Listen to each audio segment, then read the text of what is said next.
déformations provoquées par le pouce, par la succion digitale, sont beaucoup plus importantes que les déformations provoquées par la sucette. L'accoutumance de la succion digitale est beaucoup plus difficile à retirer que retirer une sucette, que l'accoutumance à une sucette.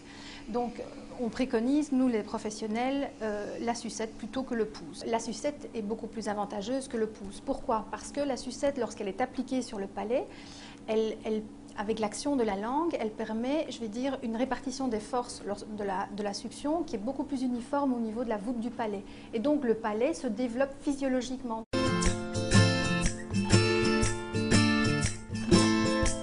Ce qui est très important au niveau de la mâchoire supérieure, donc du palais, c'est son élargissement. Donc lorsque l'enfant pressionne son pouce au niveau du palais, on se retrouve avec un palais qui a plutôt tendance à être stimulé vers l'avant. Donc des déformations de palais qui devraient en principe s'élargir ne se font pas et se déforment vers l'avant. Donc on a des palais étroits et allongés. Alors ce qui entraîne au niveau du développement dentaire deux conséquences. La première, c'est qu'on a un problème vertical, donc on crée une béance par la présence du pouce, simple pouce en bouche, donc les dents du haut et les dents du bas ne coïncident pas. Et ensuite, le deuxième effet est l'inclinaison des dents, donc les dents continuent leur éruption et par la présence active du pouce, les dents s'inclinent vers l'avant.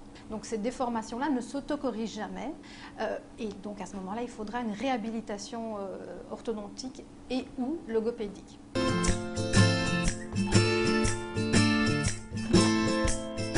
Préconise des sucettes avec une forme physiologique, donc qui épouse bien la forme du palais.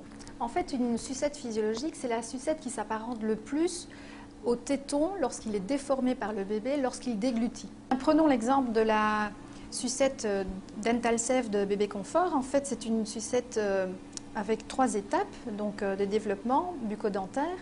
La première est adaptée pour les nouveau-nés, donc afin de satisfaire, assouvir leurs besoins de succion. Donc petit palais, petite tétrelle. Ensuite, la seconde développe une forme beaucoup plus physiologique. Donc on voit la partie supérieure beaucoup plus concave, la partie inférieure creusée et commence à se démarquer une base de tétrelle très très fine.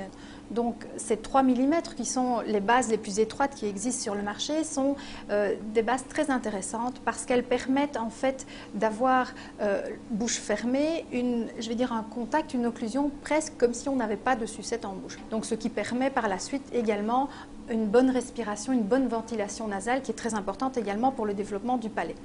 En fait, la troisième sucette en forme de V qui est adaptée déjà à l'éruption des dents de lait. Donc la forme physiologique est d'autant plus importante puisque le palais s'élargit et se forme davantage et la base est beaucoup plus étroite.